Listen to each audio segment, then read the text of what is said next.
Welcome to New Stripe City, a YouTube channel for die-hard Bengals fans. I'm your host, Ace Boogie. As usual, a big shout out to my subscribers. And if you're new here and you think the major media outlets hate the Bengals, be sure to bang that subscribe button. A new thing we'll try to do is make sure that we shout out all our subscribers at the end of the show. So be sure to subscribe, leave your comment, and also your username so that I can shout you out. Also, I'm doing a 3,000 subs Madden 19 giveaway. It releases on the 10th, so be sure to make sure you subscribe, comment, share this post, and be sure to tag our Twitter, New Stripe City, to be entered. So today we'll be talking about Tyler Eifert, and I wanted to touch on him and all of this injury stuff related to him. So just for historical purposes, Eifert was actually placed on injured reserve last season on October 12th after it was determined that he needed to have a third surgery on his back. It was stated that the recovery time for this injury would be 4 to 6 months. So Eifert ended up having surgery on October 20th of 2017, and he stated that he wasn't concerned about his long-term outlook on his NFL future. He said that the doctor said that he'd be 100% recovered, so he was happy to hear that. With the given deadline by Eifert, that would mean that he would have recovered fully from back surgery on February 20th of 2018. The only thing is, Eifert also underwent an additional surgery to remove a cyst from his knee.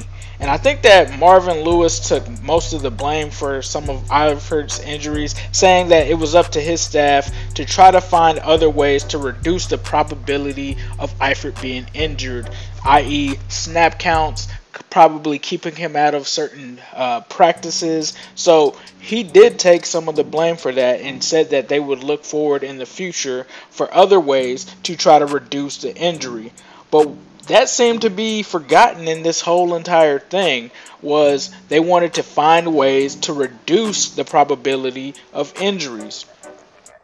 So after the Bengals re-signed Eifert, that seemed to be lost in the shuffle.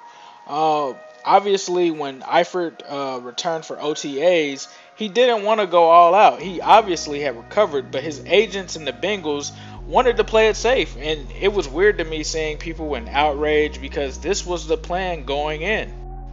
And it's understandable that both sides wanted to take it slow, right?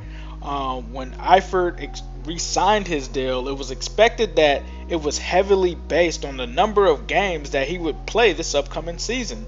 And so a healthy Eifert would mean a win for both sides. On February 26th, Eifert was actually cleared for OTAs, and most made a big deal out of him starting OTAs limited, as I mentioned previously, but that was part of the plan. And OTAs actually took place 3 months after Eifert was fully cleared. So the drama that was started, it seemed like it kind of came from when Marvin Lewis said that he would be surprised if Eifert was able to be ready by training camp, and he was surprised by the limited status. But I understand why Eifert's agents wouldn't want him to risk an injury in a meaningless set of practices. Are we really getting upset with OTAs and mini camps? And I mean, come on guys, let's just be real. And Marv, I feel like, made things worse just by highlighting that. But on June 24th, the Bengals considered his status up in the air, which added even more confusion when they placed him on the PUP list. That same day, Eifert said that he was 100% certain he'd be ready for week 1. And at this point, I kind of thought that the media kind of over-exaggerated the entire situation. Eifert had stated himself multiple times that it was simply an option to play it safe, which I totally understand, especially considering that he was, injury prone. And why would you have this guy in a situation to open him up to injuries? So 4 days later, Eifert was actually cleared to practice, which proves that he was right all along and that most people just need to calm down about his situation. The way I look at it is how, and I guess a good comparison would be how the Pats actually are careful with Rob Gronkowski. You don't see those guys forcing Gronk to practice for unnecessary reasons.